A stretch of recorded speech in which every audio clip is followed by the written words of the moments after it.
Hello and welcome to another episode of the Preparedness Podcast. My name is Rob Hannes and I am the host for the podcast. Today we're going to be doing part 2 of the EMP miniseries.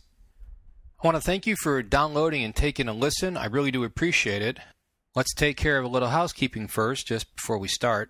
Thank you for following us on Twitter at Prepcast and on Facebook at facebook.com/preparednesspodcast. As I've mentioned, I'm kind of using Twitter and Facebook to push out some interesting stories that I find in the news and stuff that I may not necessarily put on the website. It's a great way to, pass along information and stuff. I have gotten contact with the email service that's doing the weekly tips, and there is an issue there. I'm trying to get it solved. I'm not sure if I'm going to stay with this service or if I'm going to move over. I'm kind of waiting for their tech support to get back to me on some issues that I've had in using their service, and I will make a decision then. And I'm just letting you know. Luckily, the weekly tips have only been, I think it's only 4 right now. So if I have to restart, it won't be too bad. But I'll let you know as time goes on. I think I'm going to make a decision this weekend on it. And as soon as I have something, I'll let you know. And I know I have a lot of podcast listeners that haven't gone to the site. And if you haven't checked it out, go to the preparednesspodcast.com and take a look. And we've completely changed it. We used to have 3 websites. We've consolidated into one. It's just thepreparednesspodcast.com. The forum's still there. There's the link for that. I also want to give a special call out and thank the sponsors that are on the podcast and the website. You're going to see those on there. We've got LPC Survival for the Berkfield systems. We've got Sun Oven. We've got a buyemergencyfoods.com if you're looking for food storage. And we've got another sponsor, and we're going to get to them a little bit later. Right now, I want to jump right into the topic of EMP and EMP Protection Part 2. And I want to start this off with some of the myths. There's a lot of speculation out there on what will happen from an EMP attack. There are a lot of myths about EMP. I just want to cover a few of them here. Myth: you need either a very large bomb or a special EMP-tuned nuclear device in order to produce enough EMP to take out the country. The fact is that any nuke will create enough EMP to take out the country. And while you can get varying degrees of E1, E2, and E3, the basic fact is that all nukes can create an EMP. Okay, another myth is that all cars will stop working. The fact is, currently it is thought that only some of the cars will be totally inoperable. Even with more and more of the vehicles having electronics, these electronics need to be shielded very well for safety reasons. Also because cars don't have long cables attached to them, and the vehicle construction itself is mostly metal, there's a lot of shielding from the pulse. The most recent information we have is that some vehicles will be totally inoperable. Some vehicles will work, but only after some repairs, and some vehicles will pretty much be not affected at all, or might have minor system damage but still run. Big problem with this is that we don't know which vehicles are which. There's been some testing, but the testing has not been very conclusive or extensive, and so we won't know until the event happens. Here's a favorite of movies: watches will stop working. Well, the fact is that watches are probably too small to be affected. There just isn't enough metal in them to collect enough voltage. Myth: gear that uses vacuum tubes is EMP proof. Well, the fact is, sadly, no. There were vacuum tube equipment that was damaged in the 1962 results. So just because you have an old tube radio or an old tube ham gear doesn't mean that it's EMP proofed. Myth: I've heard several people have the notion that as long as your gear is not connected to a wire or antenna that's under a specific length, it's safe. The truth is that shorter is better, but if it has an antenna or is connected to any sizable piece of metal, it's probably at risk. The best thing is to not take that risk and assume that just because it's shorter than a certain length that it's safe. Another myth that is out there is you need to ground your Faraday cage, otherwise it's not protected against EMP. The fact is that when EMP hits the ground, it induces large voltages in anything metal that's under the ground, including wires, cables, pipes, conduit, etc. This induced voltage flows just like electricity in power lines. If you ground your Faraday cage, you're connecting the box to this induced voltage. Now, that isn't to say that you can't ground it, but it takes special grounding principles, and you have to know what you're doing. And basically, unless you're talking about a room-side sort of Faraday cage, you're best not to do so. Myth: a microwave oven is an excellent Faraday cage. Modern microwave ovens are designed to keep microwaves from leaking from the unit. There's a very common tactic being employed right now when talking about Faraday cages on the internet, and what people will do is they will take their cell phone and they'll stick it in the microwave and they'll try to call it, and you can't call it because the signals are being blocked, and they say, see, this is a great Faraday cage. They're wrong. Older microwaves might be better shielded. However, modern microwave ovens are not. If you take an FM radio and stick it in there, tuned to a strong station, you might or you might not. I've had some varying degree of success. If you still hear the station, it's definitely not shielded. However, if you take an AM radio tuned to a strong local station, guess what? You still hear the radio through the microwave. It's not shielded enough. Okay, now whether the power grid is taken out due to a solar storm or an EMP, the predictions on how long it will take us to recover range from a few months to a decade or longer. Now, I can very assuredly tell you that it'll be far longer than just a few months to rebuild the power grid. One of these reasons is due to all the large transformers that will have been melted and destroyed. According to the Federal Energy Regulatory Commission, it's estimated that over 300 of these very large transformers would be permanently damaged, either due to EMP or a solar storm. These transformers are not made here in the U.S. They have to be specially ordered from overseas. If a solar storm wipes out the power grids of all the major countries, the U.S. is not going to be on the top of the list for replacements.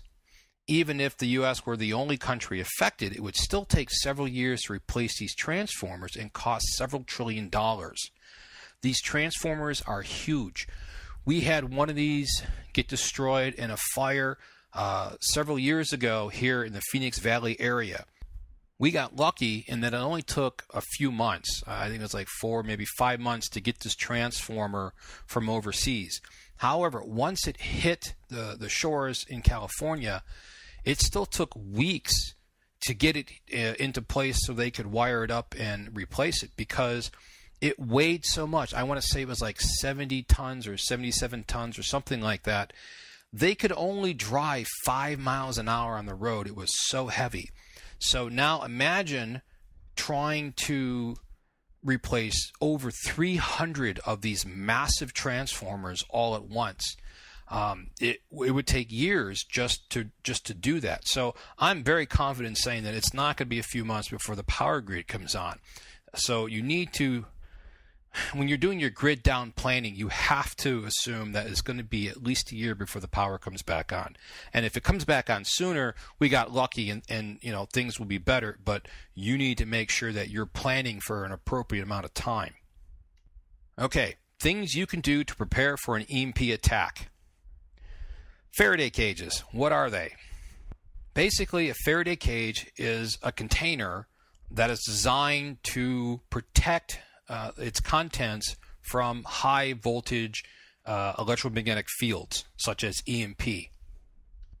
Commercial and military grade Faraday cages can be very, very expensive.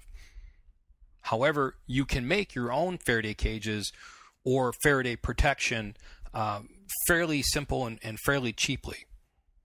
In essence, a Faraday cage is an enclosure that is totally protected by metal, preferably copper or aluminum.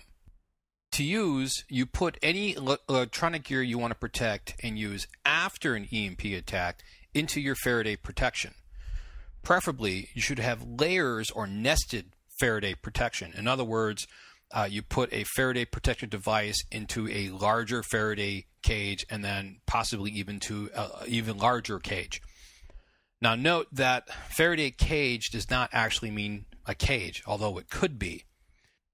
Over the past few months, I've been trying several different things for Faraday protection, and I found some things that work really well, and I found some things that don't work. No, I don't have an EMP simulator, but there are some things you can do to test your Faraday protection. One of the things I see on the internet are the use of Mylar bags. Now, I thought the Mylar bag was going to be a great EMP protection device because it's metallized, it's rather thick, and actually when I tested it with my cell phone, it worked great.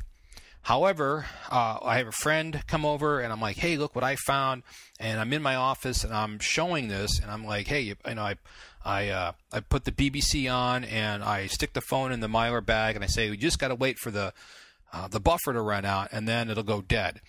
And it never went dead. It kept going and kept going. And I'm like, oh, I don't understand. Well, long story short, what happened is that when I tested the phone before, I was in my kitchen, which is about halfway across the house from my Wi-Fi router. When I was in my office, it's about 5 feet from my Wi-Fi router. Well, my Wi-Fi puts out about 11 watts, and it was blasting right through the Mylar bag. Well, if that's only 11 watts, EMP is a lot stronger than that, so that wasn't going to work. So we tested some other things, and basically what we found out is if you wrap the device in aluminum foil, it makes a very, very good Faraday cage. Now, here's how I tested this. There is a mountain close to me called South Mountain, and it has about 1,000,000 radio antennas on it. All FM, satellite, cell phone, not AM, just the like FM band. And so I went up there with some aluminum foil and a radio, and I have a friend who is a radio engineer, and I called him and I said, hey, how many watts is being put out on South Mountain? And he told me 9 million watts. And when I do a little bit of calculation, that's about 50,000 volts per meter, which is very close to what we could expect for the standard EMP. So 9 million watts. What I did is I wrapped the radio in the aluminum foil and kept wrapping it until it blocked the signal. And basically, I'd have to say 3 or 4 wraps of heavy-duty aluminum foil is enough to block the signal. Now, if it's going to block 9 million watts of FM power being like right at the base of these antennas, then it's going to probably be good enough to stop EMP. I've done some research, and this does seem to hold true. It holds true also with AM. It blocks the AM signals. So the basic Faraday protection would be take your device, you want to wrap it in either plastic wrap or paper, something that's non-conductive. Then you want to wrap it in 3 or 4 layers of heavy-duty aluminum foil. Now you're wrapping basically enough so that you're making sure that it's covered. There's no gaps. You're gonna wrap the device in it and fold the edges over, then wrap some more, then fold it so that you're making a good solid shield of aluminum around the device. That alone is probably enough for EMP protection. However, because we're dealing with unknowns, all this information about EMP is classified, so we really don't know what to expect. Well, nesting is going to help reduce the EMP effect more. So what you could do is you could take those components and you could put them in a shoe box or a cardboard box and wrap that box in aluminum foil. And then you could take that box, or even if you want to skip that point, and put it into a galvanized steel garbage can. I did some tests with the galvanized steel garbage cans and a very tight lid, and it works just like the aluminum foil does. It blocks the signal out. Now, I didn't try the can up on the mountain where we had 9 million watts, but I'm very confident in saying that if you were to take your foil-wrapped devices and then stick them in a shoebox or another box that had a foil around it, and then put that inside the garbage can, you're going to have a very effective EMP Faraday cage that will protect your electronics. You could also use a heavy, thick freezer bag to protect the layers. So you could put your device into the bag and then wrap it, or put the foil wrap device into the plastic bag, as long as it's fairly thick and not something thin like a sandwich bag. When you do your nesting of your Faraday protection, it's important that you don't allow the different layers to touch each other. So, for example, the process would be take your device, wrap it in plastic wrap or some paper, and then wrap that in 3 or 4 layers of heavy-duty foil.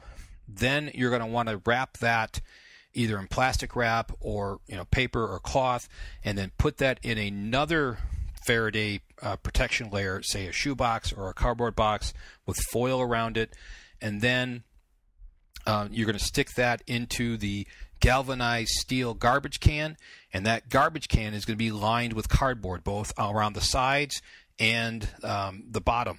You want to make sure, though, that whatever insulating material you put in it does not get in the way of the lid touching the can itself. You want a very tight metal-to-metal contact on that lid. Now, because of this testing, one of the things I want to say is I have seen out there something called a Faraday Bag.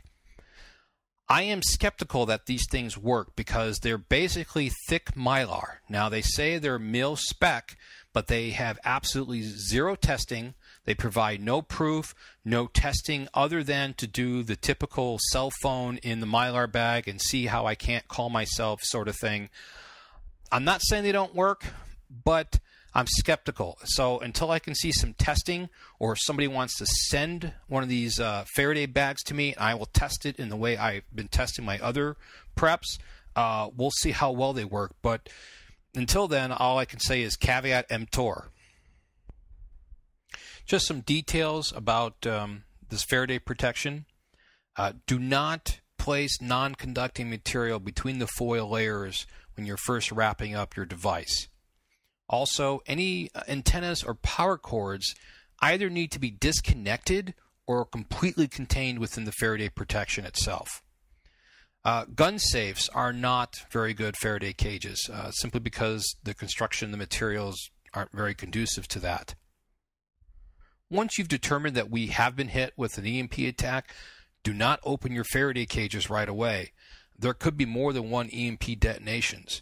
I think the best thing to do is probably wait about a day and then pull out your throwaway gear, maybe something like an AM/FM shortwave radio, and see what's going on. And then maybe after a week, you could probably pull out the rest of your stuff. There probably won't be any more.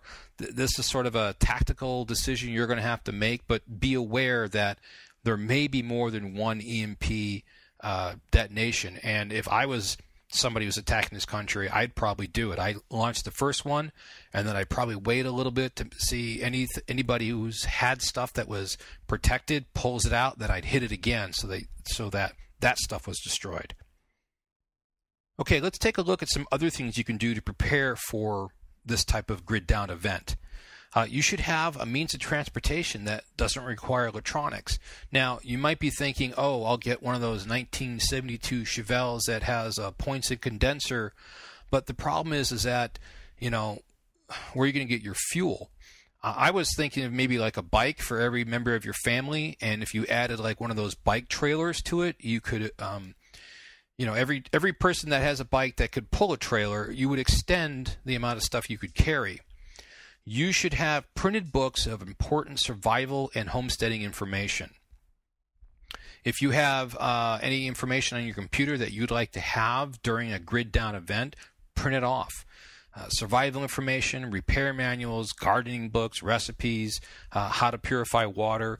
You should have a hard copy or a printout of everything and anything that you would need in a grid down crisis event. If you have a retreat area, make sure you have paper maps on how to get there, including alternate routes. All this should be written down on paper and kept with your maps. This includes printing any pictures that you want to have. A lot of us have digital cameras, and Once the computers are fried, the data actually in the disk will probably go, but the electronics that runs the hard drives will probably be fried. Use places like Walmart or Costco to print these out so they're on photo paper instead of just, doing it on your printer. It's much easier and faster to do it that way. Of course, you're going to need to have the standard preparations in order to be able to survive a long-term grid-down situation. Primarily, this means either living on a farm now or having one that you can retreat to, because you're going to need food and water, and there will be no food and water distribution other than what you can provide for yourself. I'm going to pause here and take a moment to talk about our other sponsor, Flying Eagle Gold. As you've heard me say many times in this podcast, owning gold and silver should be part of any comprehensive preparedness plan. Give Jeff a call at 623-327-1778, whether you're just starting out building your economic preps or you're moving on to protecting your retirement investment. Just like food storage, giving you a peace of mind that you can always feed your family. With the way that the economy is going, having gold and silver gives you the peace of mind of knowing that it will always be accepted, as well as preserving your wealth and your savings. Regardless of the dollar price involved, 1 ounce of gold would purchase a good quality man's suit at the conclusion of the Revolutionary War, the Civil War, the presidency of Franklin Roosevelt, and today. You may not be in the market for a new suit, but you don't know what the future may bring. And gold is the one financial constant the world has ever known. It can always provide you with your basic needs. Whether you're looking for junk silver, old silver dollar rolls, gold bullion, or fractional tradable gold pieces, Kettle Moraine is your full-service representative with over 50 years of knowledge and personal experience. Visit FlyingEagleGold.com or call us at 623-327-1778 today for competitive prices on all your gold or silver needs. If you're looking for real financial insurance, call Kettle Moraine today at 623-327-1778. That's Kettle Moraine, 623-327-1778. If you're listening to this podcast while driving or working in the garden or something, all you got to do is remember, go to the preparednesspodcast.com and click on the Flying Eagle Gold banner. Okay, let's go ahead and continue on here. When you're thinking about your EMP preparations and what you're going to do, it's really important to wrap your head around the fact that without electricity, everything has to be done by hand. So if you're not somebody who's used to working with their hands, building with their hands, repairing with their hands, hammers, screwdrivers, pliers, opposed to electric saws and electric drills, just keep in mind, everything that you do is going to have to be done by hand. Transportation, growing food, taking care of animals, walking from neighbor to neighbor, all that stuff is going to have to be done by hand, and you're going to have to include into your preps these sort of ways to be able to do these things.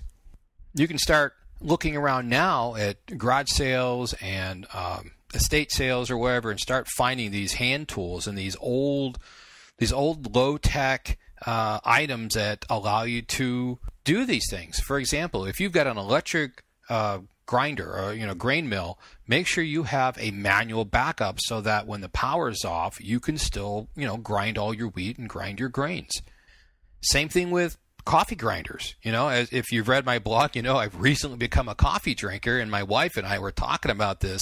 We're going to have a manual coffee grinder. I mean, I'm not going to do it by mortar and pestle. That'll take forever. So, we need to look at these low-tech solutions, and they need to be solutions that are going to work, and they're rugged, and they're going to last long. We can't have these flimsy plastic things anymore. They have to be made kind of like in the old world style, where it's, they're durable and rugged, and it can take a lot of daily use.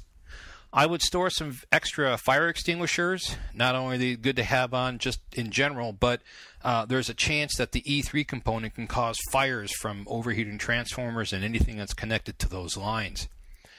Store fuel for your vehicles and generators and anything else that you plan on using that uses liquid fuel. Once that EMP hits, whatever you have on hand is probably all you're going to get. Of course, there will be fuel in the gas tanks of the vehicles that didn't survive the EMP, but you're not going to be the only one that's going to be thinking about that fuel, and it's going to be dangerous after a while to get to it. If you're like a lot of preppers, you probably have a deep freeze or maybe 2 deep freezes, and they're full of food. One thing you should do to prepare for a power outage, whether it's like something like from a hurricane or especially EMP or CME induced, is you need to have a way to power that freezer. They should survive unless there's a lot of electronics, and if it's just a simple thermostat, like an analog thermostat control, they should be fine. The best way to do it, I mean, if it's a hurricane and you have a generator, that's great, but in a EMP or CME outage, what's going to happen is it's going to be really quiet. And so if you're running a generator, everybody around you is going to know about it. That sound is going to travel for a long way. And you'll probably be amazed because we're so used to it being loud that the quiet is going to be amazingly quiet. You'll be able to hear things from far off, and you don't want to have anybody knowing that you have a generator because that is going to attract attention to yourself. The best way is to create power silently, and the best way to do that is through solar power. So store enough panels so that you can power your freezer. I mean, if you can do your freezer or your freezers and your fridge, that's great. But at least do a freezer, because with a freezer, not only can you keep your food frozen, but you can also make ice, and you can use that ice in coolers or in the refrigerators to help keep your other food cool. And of course, you're going to need, the charge controllers and the inverters. All that stuff needs to be able to store it in your Faraday protection units. But being able to have silent power is going to be a huge advantage. Okay, so far we've covered the things that you can do to prepare for an attack, including, making the Faraday cages or the Faraday protection units. We've gone over some of the other things that you can do to prepare for this event. Let's go ahead and cover some of the items that you actually would want to store in your Faraday protection units. The items I'm about to list, they may not be affected by an EMP if left unprotected, but why take the chance? If there's an electronic item that you deem important for your survival, then you should probably have it protected. Second, you need to get your head wrapped around what life will be like without power, and concentrate on storing those things that give you a tactical and strategic advantage. I think one of the primary things you would want to store are radios, not only for personal communications, but also for gathering information. There are a lot of different types of radios to consider: CB, FRS, GMRS, ham and shortwave radios. There's also digital communications, like the stuff you can do over digital HF. That would be good too. A shortwave radio, I think, is important to hear broadcasts from other countries that weren't affected by the EMP, because it's going to be a long time before there's anything local being broadcast, and finding out maybe what's going on, if there's any relief effort being headed up by some countries, would be really beneficial. Flashlights. Yes, I said flashlights. Modern flashlights have circuitry in them. Not only that, the LEDs themselves are highly susceptible to EMP. The old types of flashlights, which are basically a battery, a switch, and an incandescent bulb, are not at risk, but any of the new LED ones, or even probably some of the high intensity ones, they probably have circuitry in them that is susceptible. Power generation equipment, generator parts, inverters, charge controllers, small battery chargers. It's currently thought that solar panels will survive EMP because they don't have any microcircuitry in them. However, if they're small enough, wrap them in foil and nest them inside your steel garbage can. Repair parts for cars, trucks, tractors, ATVs, night vision and other electronic optics, perimeter monitoring gear. Remember, these are things that give you a tactical advantage.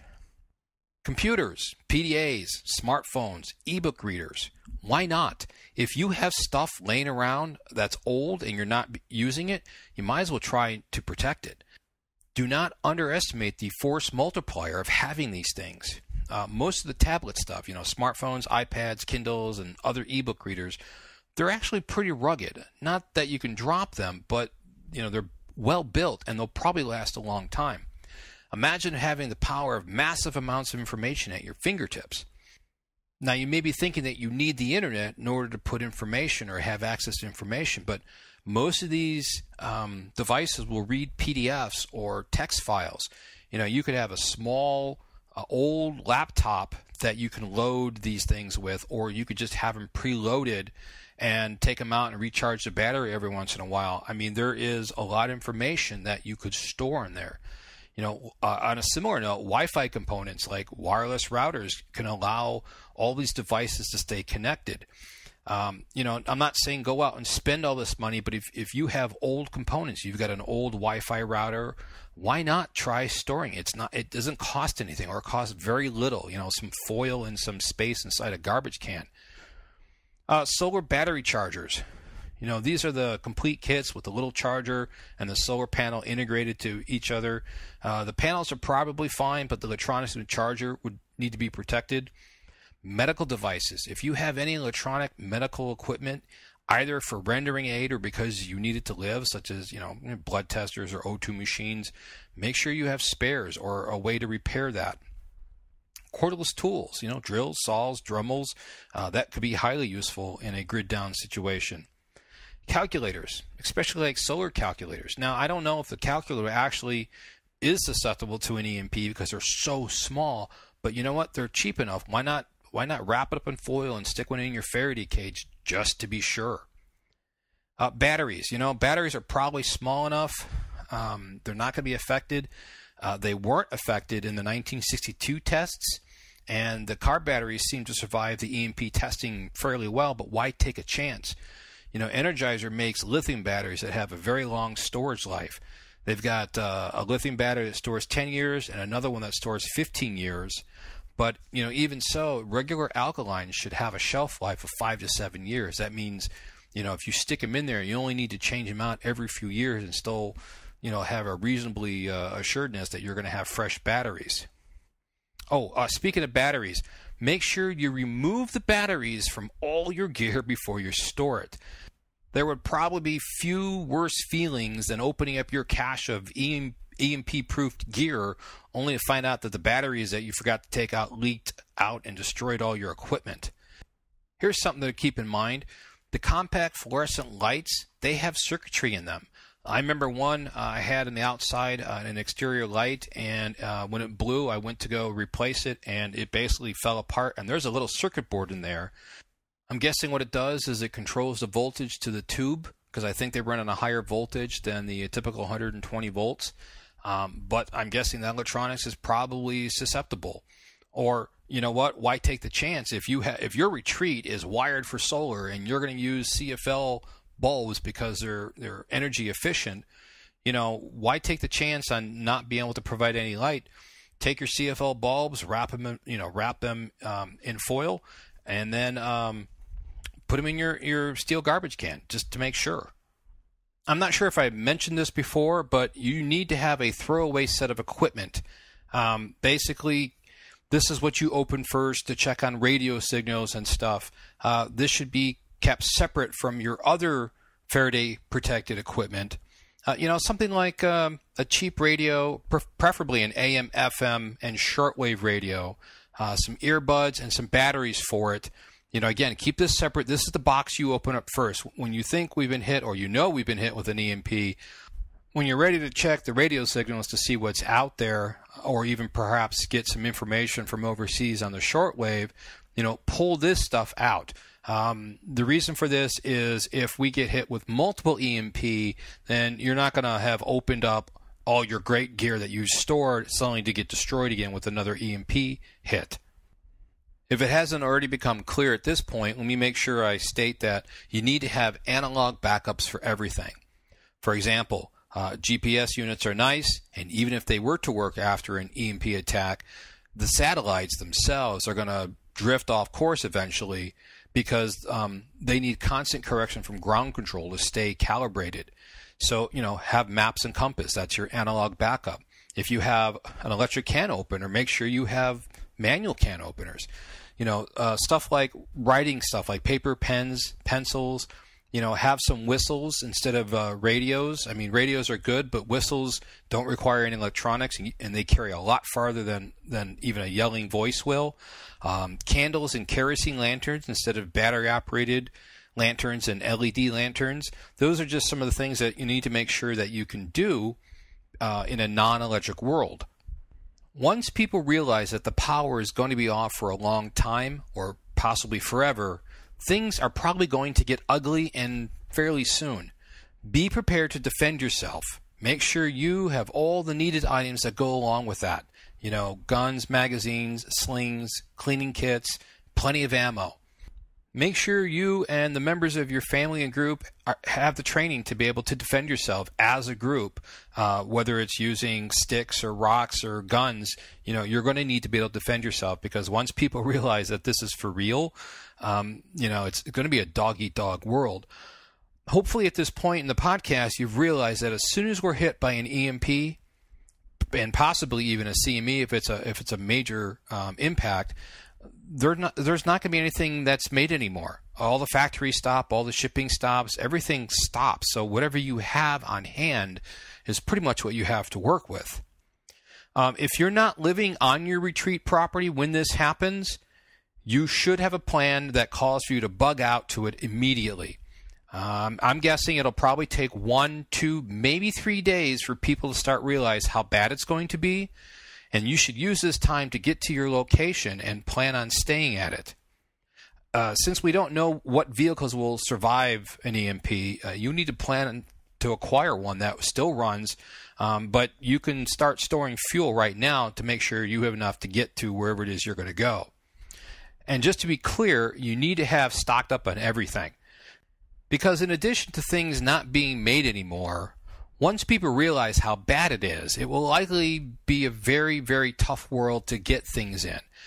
To me, one of the best ways to get ready for this is to become part of a community, preferably one that can grow food and has access to things like clean water and natural resources like trees and stuff. It's been said that an EMP attack would be like time traveling the entire country back to the mid-1800s. However, I think it would be worse than that, because back at the mid-1800s, people knew how to do things with their hands. They knew how to grow food. They knew how to can the food and preserve it. They knew how to make things by hand. They could ride a horse and stuff. We're going to have to relearn all those skills, because, I mean, you may know some, and some people may know all of these, but as a society, as a civilization, we don't know. We're going to have to relearn this, and it's going to be a very, very tough time. This is one of those situations where having a comprehensive preparedness plan that basically lays out how you need to get ready and what you're going to do once it happens is really helpful, because you're not going to have time to think. You're going to have a reaction time, which is basically just enough to know that, oh, yes, it's been an EMP or it's been a CME and we need to act. Speaking of which, let's go over some points on how you can tell the difference between a regular power outage and one that's caused by EMP or CME. For a normal power outage, the outage may be localized or it may be widespread. All of your electronic gear is still going to work, and I mean that the stuff that's on batteries, not the stuff that's plugged in and runs off the grid, of course. Your cell phone should still work. Cell towers have battery backup, so you should be able to either make a call or be able to get some sort of signal back to your phone. And there should be radio stations on the air, you know, either the ones that are local that have battery backup or ones that are, you know, outside of the area that's affected. But, you know, things should seem normal, just that the power is out. For a power outage that was caused by a coronal mass ejection event, it's probably a very widespread power outage. Probably at least as big as the state, could be the entire country, could be the entire hemisphere or the planet, depending on how big it is. However, your electronics should still work. Your phone should still power up. Cell towers might not have power because they may have been fried in the E3 event, but any battery-powered devices should still power on.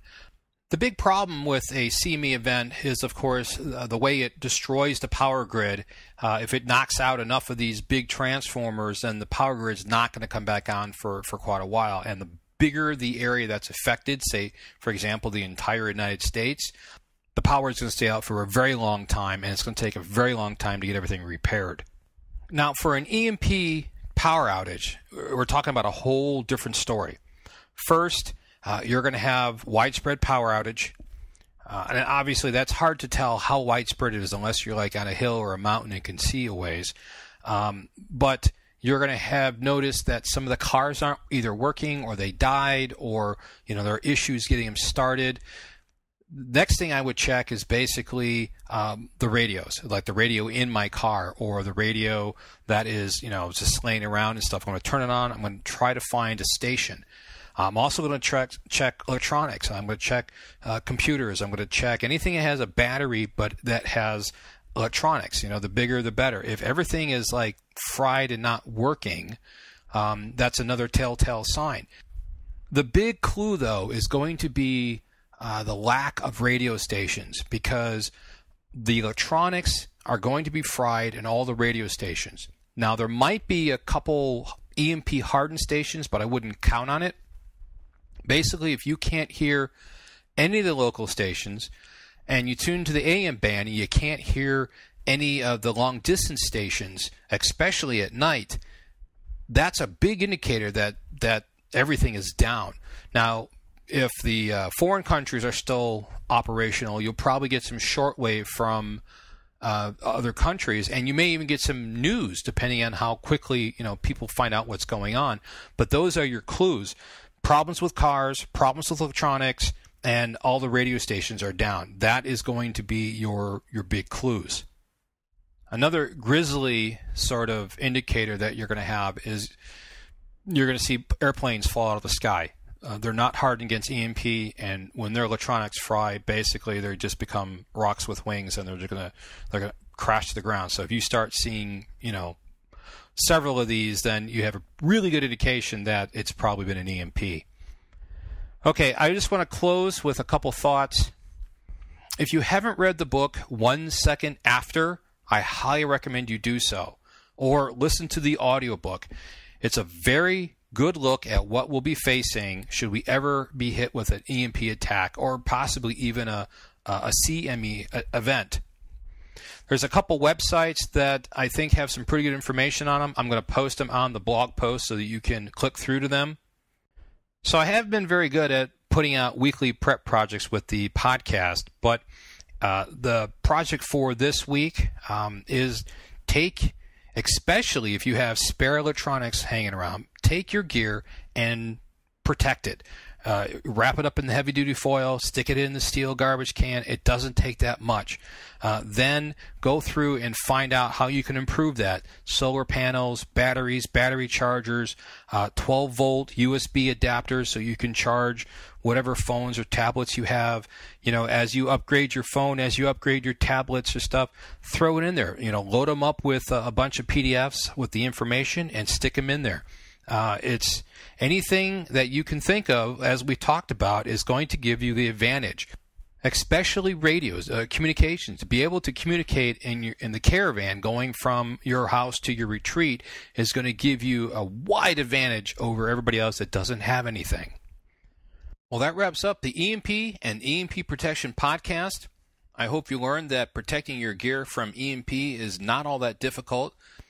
And here's hoping that we'll never have to use these preps or go through a grid-down situation. For the Preparedness Podcast, I'm Rob Hannes. Enjoy life and be safe.